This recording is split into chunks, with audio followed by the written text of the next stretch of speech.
Hey guys, welcome to another episode of Cryptic Conversations. I'm your host, Tunes from the Crypt. We have another very special guest in store today. Today's guest is a woman named Leeann Monroe. I'm super excited to dive into this conversation with her today. We got a lot of interesting topics to talk about. So nonetheless, Leeann Monroe is a podcast host and the founder of QHHT for Me, a quantum healing hypnosis business empowering individuals to uncover hidden truths to their higher spiritual selves. Leeann's inspiring journey of self-discovery and transformation has led her to become a beacon of empowerment and authenticity. With a natural inclination for caring and helping others, she embarked on a quest to align her passion with her life's work. Through the power of self-love and embracing her true nature, she discovered a renewed zest for life and a sense of freedom. Motivated by her own transformation, Leeann now dedicates herself to guiding others on their own transformative paths. With her compassionate approach and deep understanding, she inspires individuals to change their stories, reclaim their light, and live lives of love and purpose. Leeann's commitment to personal growth and her passion for empowering others make her a true source of inspiration and guidance, and I'm extremely excited to have her today. Welcome, Leeann Monroe. Thank you so much. Thank you so much for such a beautiful introduction too. I appreciate it. I'm humbled. Yeah, no worries. So yeah, we could just dive right into it. Talk to me about your early life. Where did you grow up? Where did you go to school, and what your family was like? Yeah, absolutely. So, I would say that I had a very typical, suburban kind of upbringing. I grew up in the city of Altaloma with myself, and then I have two siblings, an older sister and then a younger brother. And, it was very much so like, I always felt like I had this passion for helping others. I was actually just saying this story the other day. And I remember my dad always asking, who wants to go to Home Depot with me? And I'd always be like, oh, I want to go because I want to make sure that he has someone with him. And I want to, ask questions to show, that, there's engagement. And that was like really little, like a, 5-year-old little girl. I remember being like this. And so, the same thing, kind of what everyone else I feel, or a lot of people are, faced with, was when my journey began of kind of self-discovery was, getting out of high school. And again, I really didn't have anything, huge happen that would be like, that stood out. It was very typical, going to school, get good grades, like that whole, kind of way of life, if you will. But it wasn't until after I graduated high school where I kind of was like faced with that age-old question, what are you going to do with your life? And I had no idea, like absolutely no idea. And I think that that's really powerful to be able to say, even at this day, I'm still expanding and still growing. But during that time, because I was so used to following a program per se, of what I thought was expected of me, and not, with pressures from parents or anything like that. It was like the societal pressures of just, you go to college and you need to do, you following this program, right? Yep. And so I did the whole traditional, started at a junior college. Chaffey is where I started. And I switched careers so many different times. I was like, oh, I'm going to be a dental hygienist. I'm going to do real estate. At one point, I thought I was going to be a model, like all these like things. And I remember sitting in a class, and it was for my dental hygiene stuff, and it was chemistry. And I was like, dude, this is not me, like whatsoever. So I had that like come to Jesus moment where I was like, okay, I need to switch this up. And so my mom, she had actually done this kind of like test that helps you to figure out, what your personalities are best matched to. And so it was psychology. Everything was like teacher, therapist, psychology, the whole deal. And I was always like, wow, the psychology class I had taken at my junior college was very interesting. I really loved it. So I was like, okay, I guess I'm going to go psychology. Really, that was a basis for a lot of kind of, it just made sense. I loved the human mind. I loved, kind of figuring out why do we tick the way that we tick, if you will. And so my journey from there kind of went to, okay, I don't know what I want to do with this. Maybe I'll be a marriage and family therapist. But I just kind of followed along again, following that program. And as soon as I graduated, it was kind of like I was getting married at the time and I didn't know what I wanted to do. So I, kind of just put it on the back burner for about 9 months. And then I took, that kind of like, okay, where do I go next? To maybe I'll do teaching. And I always loved kids and I loved, working with people. So I thought, okay, maybe this would be a good fit. But I'll be completely honest with you. I feel like I was still taking a safe route. Yeah. It was going from like a place of, oh, this feels like authentically myself. It's just like, okay, this could work, Yeah. And so I went, got my teaching credential. And once I was done, I was just like, again, this, like, what do I do with this? I don't feel that urge to want to become a teacher. And I absolutely respect teachers wholeheartedly. They are warriors being able to hold those jobs working with the kiddos. Oh, yeah. And so I had a lot of like really trying to like figure out, okay, what do I want to do? Getting other people's opinions and stuff like that to kind of help me make my decision as opposed to me making it for myself. But I decided, because through my teaching credential, I found that school psychology was a thing. I was like, okay, education, psychology, let's go for it. Okay. And so I got, the dream job per se and all this stuff. And I'm telling you, it was like the brakes like just halted. I was in that career and I was like, this is not for me. And I found myself challenging the system and, a lot of ways that things were being ran. I was like, this just doesn't, fit for me. Like these kiddos, they're bored out of their minds. Like they need to be stimulated. And so it was just these boxes. That's what it felt like, It really forced me to just like start to turn inward because I became like super depressed and anxious. Oh, wow. And being in this job was just like so taxing on me emotionally. And so I guess that's kind of where my spiritual journey kind of started, where it was like, all right, like there's nowhere to go except for start to turn inward. And I kind of missed this part, but there was a point during 2020 where my husband and I took that Tony Robbins like online, webinar, whatever it was. Yeah. Like, the world shut down. Let's do something different for our anniversary since we can't, go or do anything. So it was the first time I really turned inward and I realized how much fear was driving my life. And so that kind of was what like opened the window. And within that time frame, I started having these crazy lucid dreams. Oh, and wow. yeah, it was like so wild.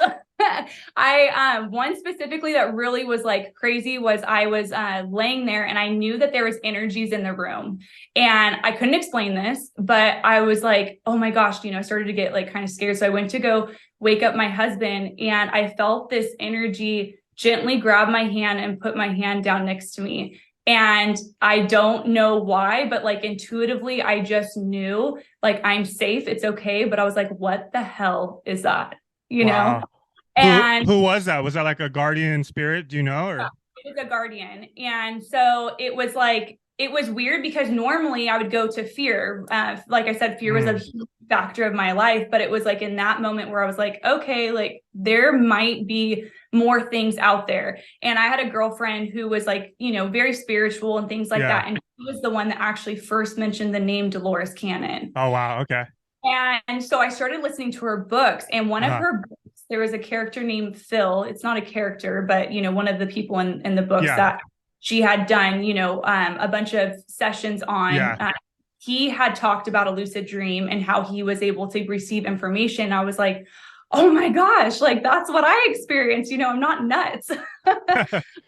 So really it was kind of like coinciding with like this job that was just super taxing on me emotionally, but to and from work, I now know I was in school, but at the time I didn't know this, but I would be in traffic. So I listened to Dolores's books and it was like my escape. And I kept being like, all these metaphysical, things just made sense to me. I mean, explaining just like universal things where I'm like, I just knew there was more to this life than following this program, this, like, it almost like this cookie cutter mold of how I'm supposed to be or what I think I'm supposed to do, and it started to open me up until, I got to my breaking point with the job where I'm like, okay, I need to go find something to help myself in order to be better. And that's how I found QHHT.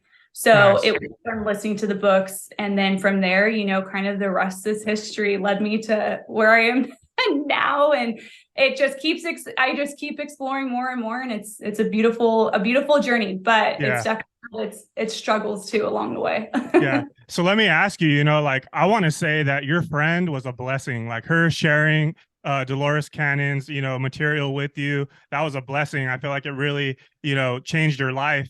Do you feel like the universe kind of like created that scenario or absolutely, right?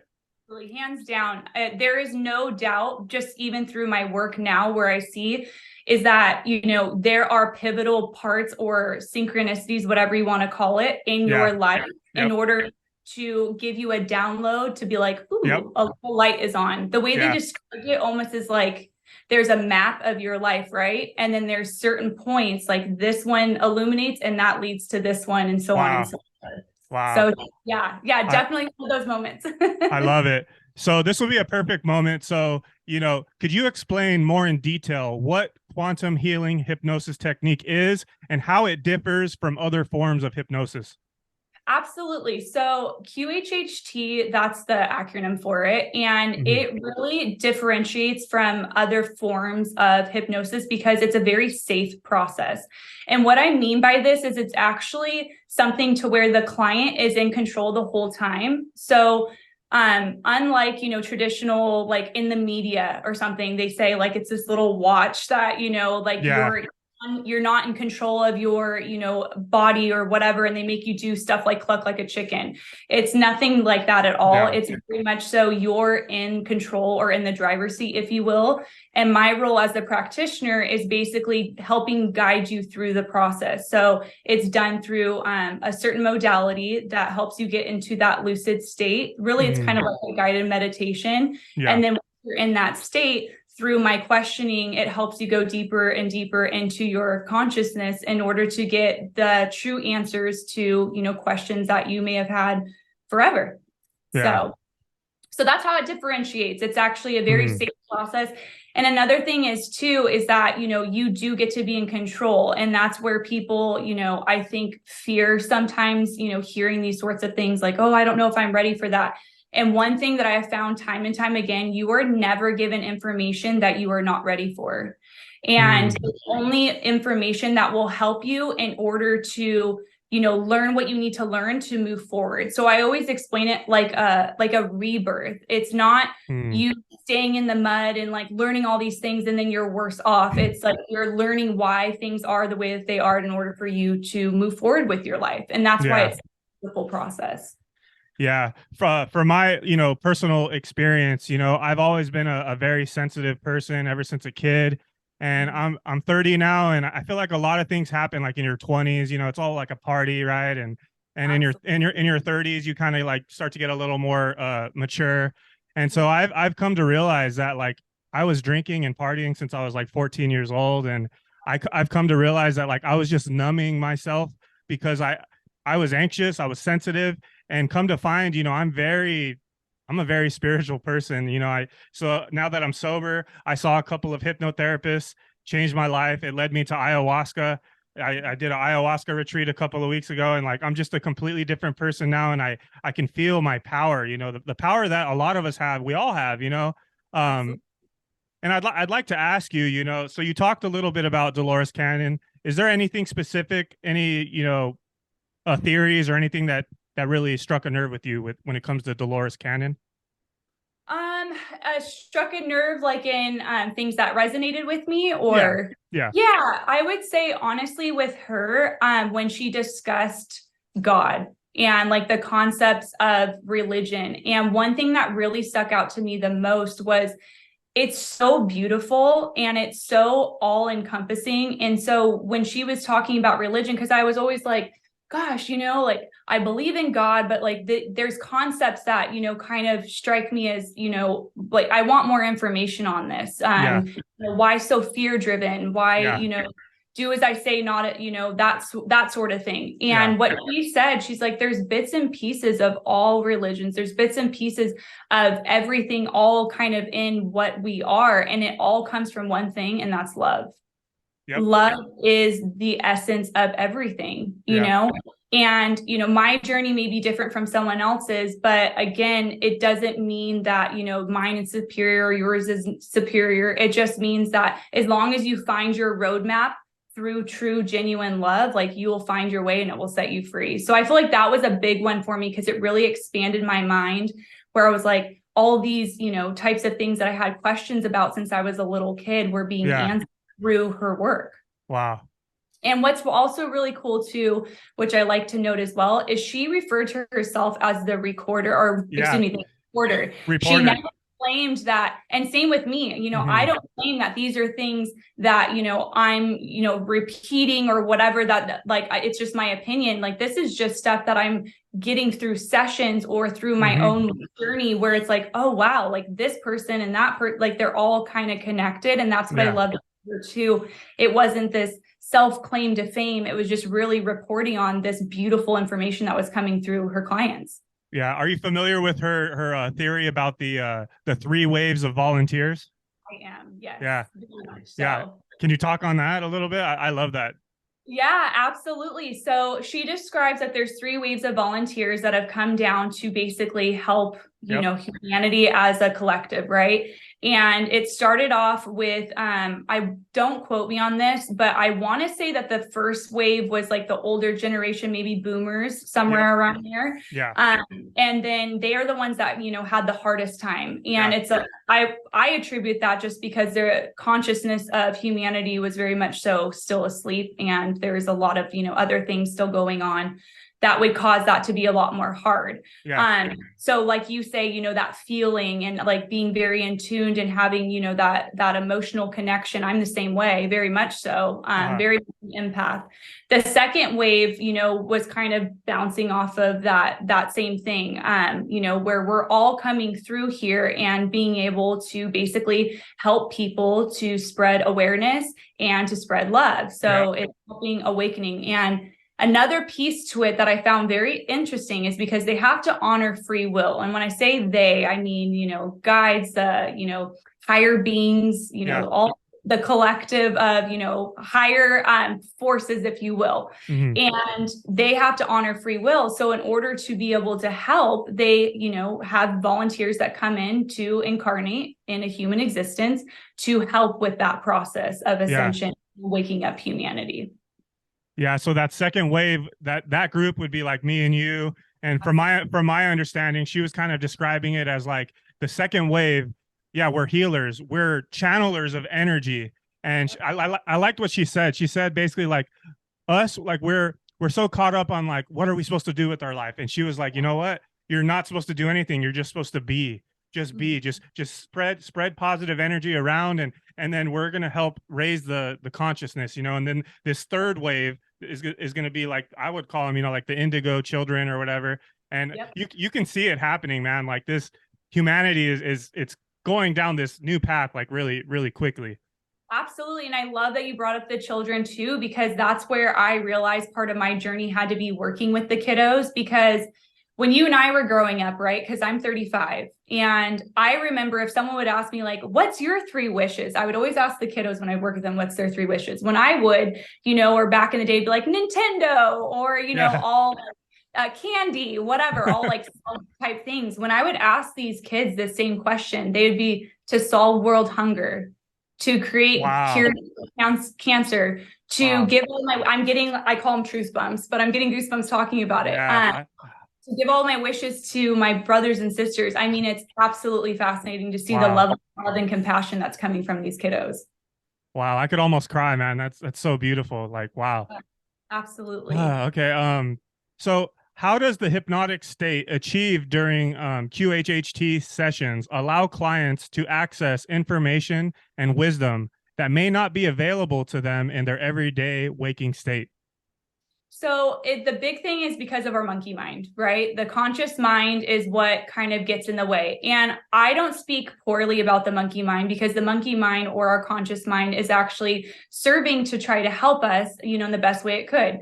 Back in the day when, our ancestors were roaming the lands, they needed that, ego in order to help us to survive, right? Well, now it's like, we've evolved past that. So the conscious mind can kind of play its tricks on us as, we kind of work through life. So what we work in is called the theta state. And it's that state that is right before going to sleep and right before you wake up. So it's very natural. We all already go through it every day that, and that's one thing about hypnosis that's really cool is we as humans actually go through forms or states of hypnosis throughout our day. So that's why anybody can do this. But in that theta state is where the conscious mind is kind of put to the side. It's still there. And a lot of people are actually a lot more aware than what they used to be because our conscious awareness is actually elevated at the state that we're at now. So it's actually a really good thing to be more aware. And so we were able to work in that theta state without that interference per se, in order to get these answers that are the root of why things are the way they are. And within that theta state, if it's appropriate, you can be able to contact other lives, whether it be past lives or, lives that are from, other existences that aren't of planet Earth, which is very cool. That's my favorite part of this job is seeing, where am I going to go? You never know who's going to walk through the door and where you're going to go, but everyone's different. And that's the biggest thing. Everyone's different. So you can't compare your session and be like, it's going to be like this or expectations. You come in without any expectations and you just allow it to flow the way it's going to flow. Wow. Have you done it to yourself? Oh yeah. I've done it like 4 times. So what have you found? So what I have found is how much control I've tried to have in my life. That was the biggest thing. But a lot of mine have been through feeling. So it's like this knowing or this feeling. So I'm not the visual type, if you will. So a lot of my sessions have been more from a knowing or an intuition that has come through each one of mine. But it's all been things that have been very prevalent about what's going on in my life right now, as opposed to other lives, which is another really big point that I like to, share with people is right now they say you figuring out what's going on in your life is what's most important. And when you're able to figure this, going to past lives and other things like that, it can serve a purpose if it's appropriate to help you in this life. But a lot of times I'm seeing clients that are going just to different scenes or things from this life because this life is more important for us to figure it out and to ascend and, move forward. Okay. So in addition to past lives, can you provide some examples of the types of issues that clients commonly address during sessions? Yeah, to be honest, they're kind of all over the place. But I would say a big one is family concerns. Because we have to remember that when we come into this life, we have what's called contracts, and we have contracts with those that are closest to us. And on the other side, it's like we're best friends and we're like, okay, we're going to agree to play like this role or that role, but then when you come here, we forget. And so it makes it really challenging. And some people can play the villain very, very well, but their villain character is actually for you to be able to grow and to be able to move forward with whatever lesson it is that they're trying to help you achieve. So I would say family has been a big one for a bulk of people, just to be able to understand, why certain relationships are the way that they are, and to have more information about that in order for them to, kind of move forward in this life with whatever lessons they are with those particular individuals. Okay, nice. So what is the role of the practitioner in guiding clients through a session, and how does the practitioner ensure the client's safety and well-being throughout the process? Great question. So my role, or any practitioner's role, is really kind of like being that safe facilitator. We've described it as like, I am your road dog, your best friend, in order to kind of guide you through this.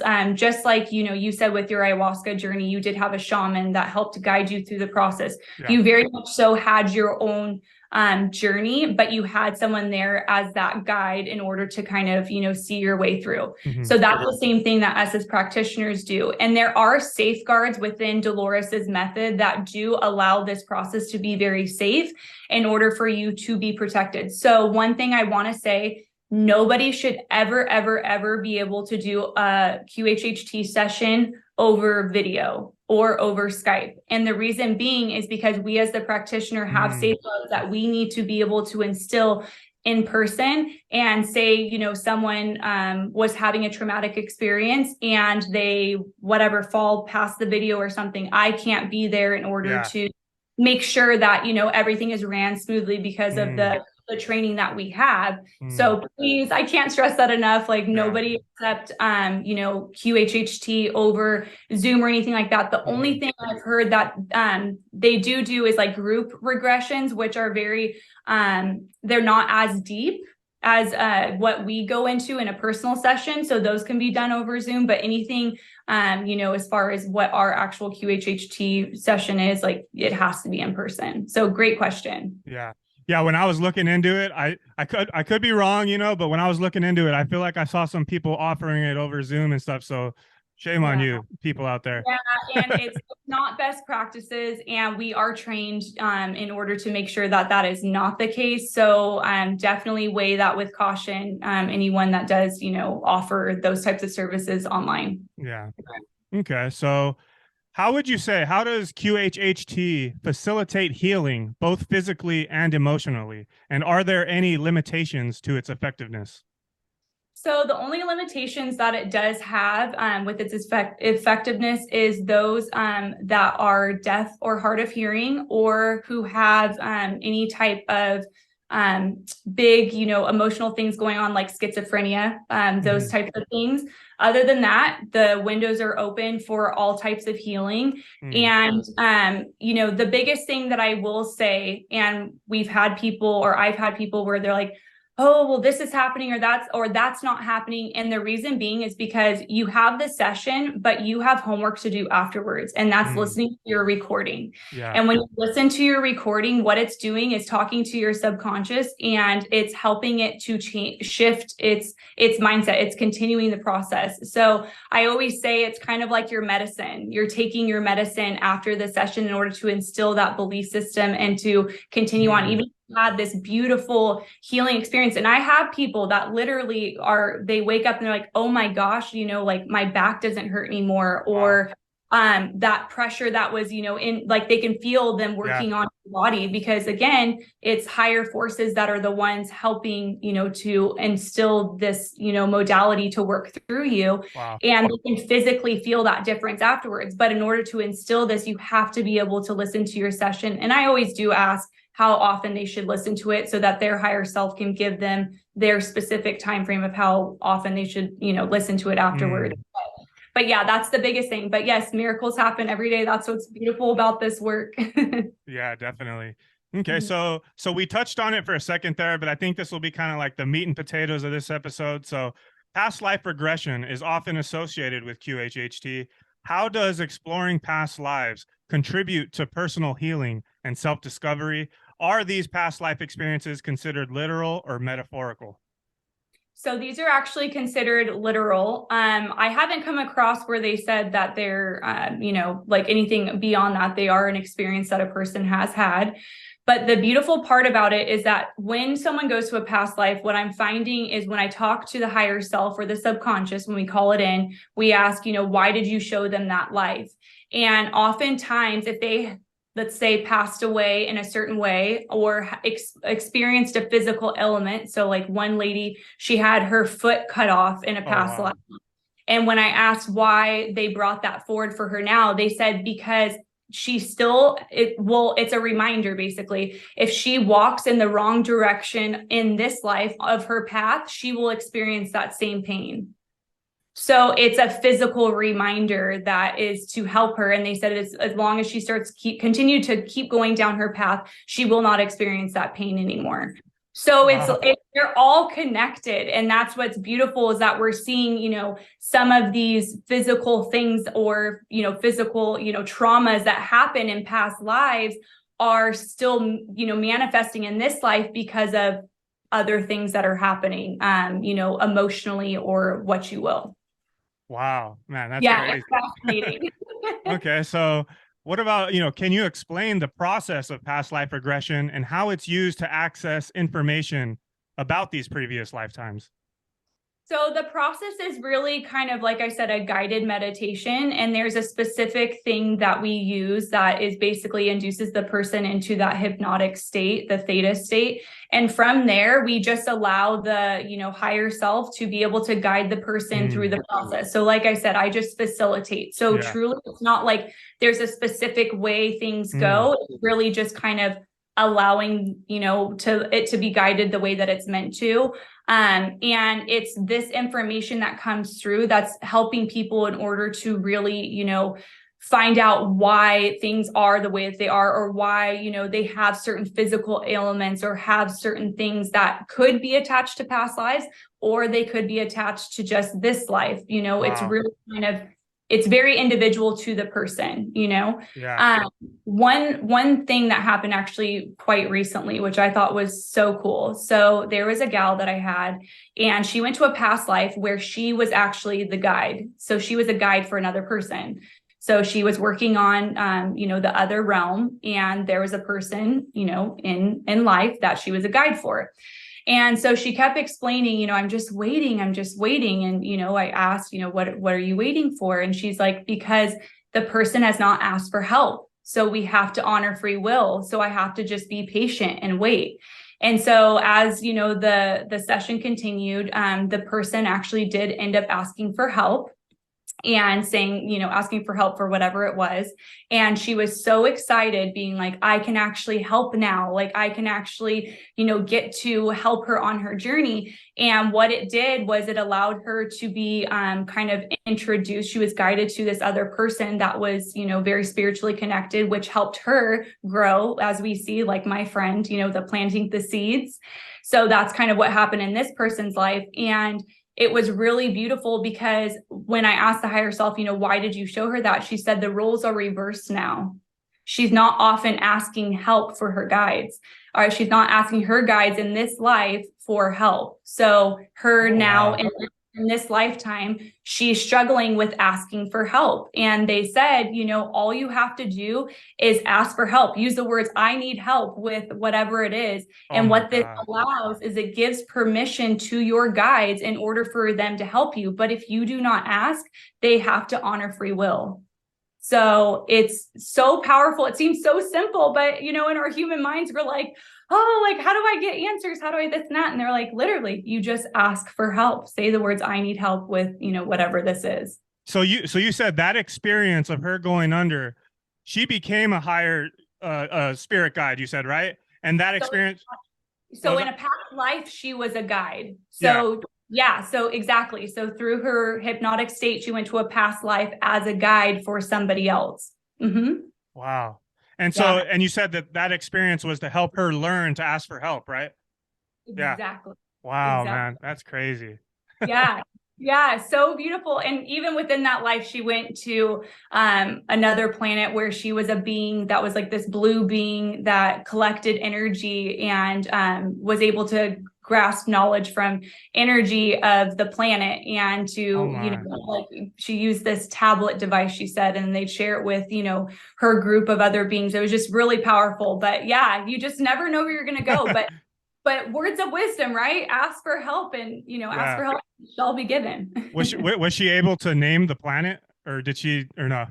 She didn't. It was just a magenta purple planet in the sky with red smooth rocks, and she was able to collect the energy from the sky, which helped her to kind of navigate knowledge through this planet. And it was just really, really cool. Wow. Yeah, I'm excited and I'm anxious to do a session with you. I don't know what I'll find. I do have this intense like feeling and fascination with ancient Egypt. So I'd love to be able to find like I was like a pharaoh in ancient Egypt or something. That'd be cool. Absolutely. And often we find when we have something that resonates with us, it's for a reason. The extraterrestrials always resonated with me, always. And I have found, like I'm very much so connected to, ETs, and like I've had visits of lucid dreams and astral traveling myself. And it was like, as soon as you open Pandora's box, it's like it humbles you so much because you realize how much you don't know, know, and it's a game of, just learning and growth and experimenting of like what's going to be the next thing, you just Oh, never know the beauty of life. yeah. So I'm assuming that when people come out of their session, they're almost like, man, like what do I do with all this information? Like this is crazy. Like, so how do people like integrate and interpret and make sense of the information and integrate it into their lives? Absolutely. Wonderful question. And this is where, like I said, it's listening to your session Hmm. time and time again. For myself personally, like I said, when I actually have done my sessions, I was very much so like, is this me? Is this not me? It was just like a lot of information, but it wasn't until afterwards where the synchronicities really started kind of, showing themselves. And so when you're listening to it, often you're able to see like, oh, this is what this is. You may not have all the answers right then and there, but it helps open up that window in order for you to, kind of go along with your path. And so it's very much so of tuning inward. And that's one thing about this method is that it helps you, soon people will realize that, we all have the answers within ourselves, but this is a method that really just helps you to initiate that journey and to start that journey. And so when you listen to your recording, it kind of helps you along the way to follow those breadcrumbs of whatever it is. And that's a part of, kind of the session too. Like I said, I do ask, how often they should listen to this. I do also like to ask a lot of times, how can they receive other messages or forms of communication? Because for some people like myself, it's a lot of it is through the dream state, where I'll get a lot of my messages and things like that. So it's really just, kind of whatever they guide you to kind of follow that along, if that makes sense. Yeah, it makes perfect sense. Yeah.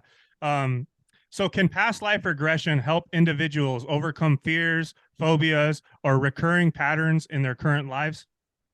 Absolutely, all of the above. Yes, Yeah. absolutely on all facets. And Mhm.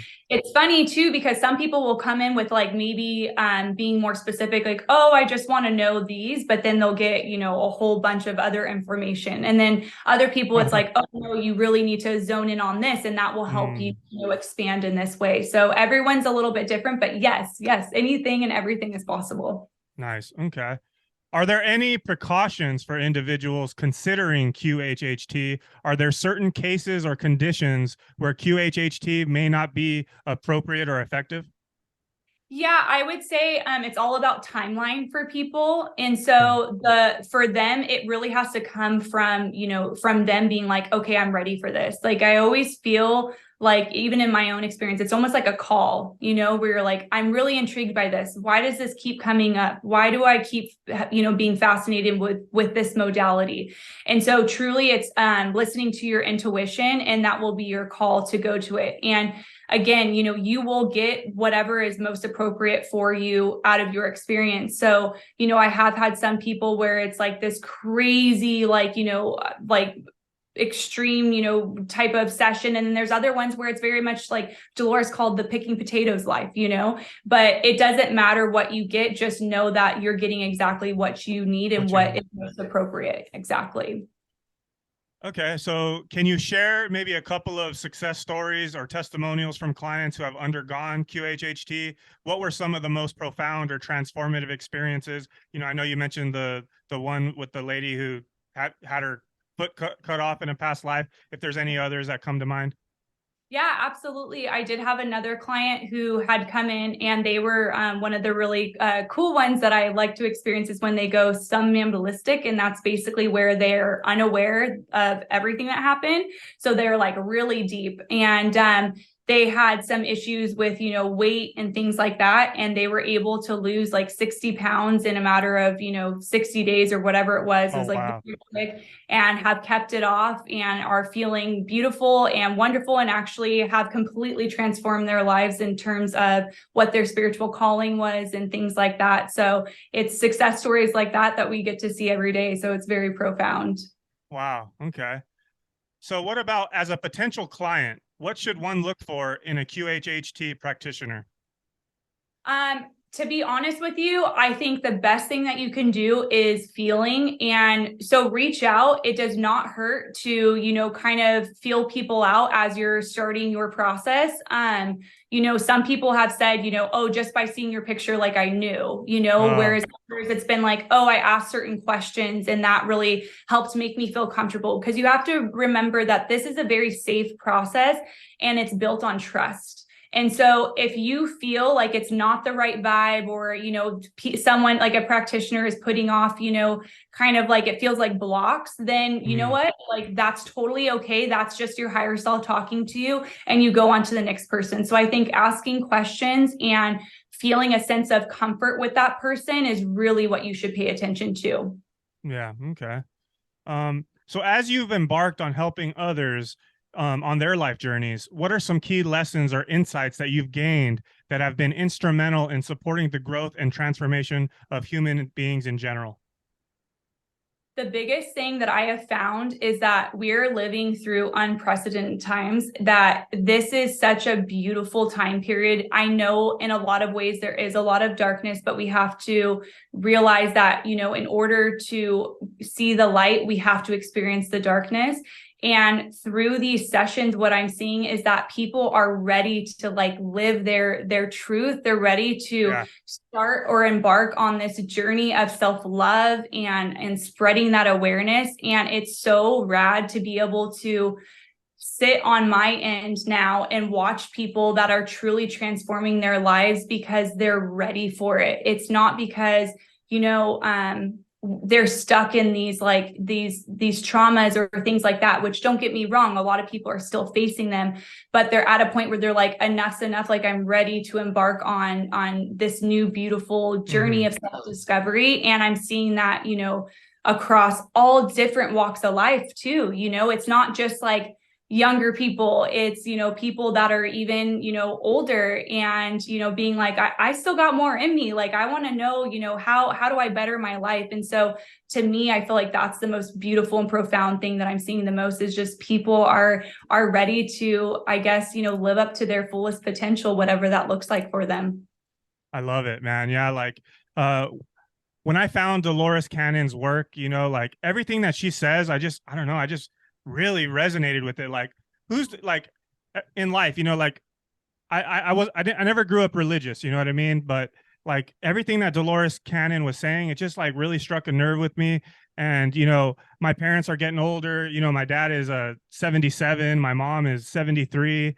And, I've been showing them her videos, and I want to open them up to these ideas, and, because they're nearing the end, and, that's always been my biggest fear, is like how it's going to affect me when I lose them.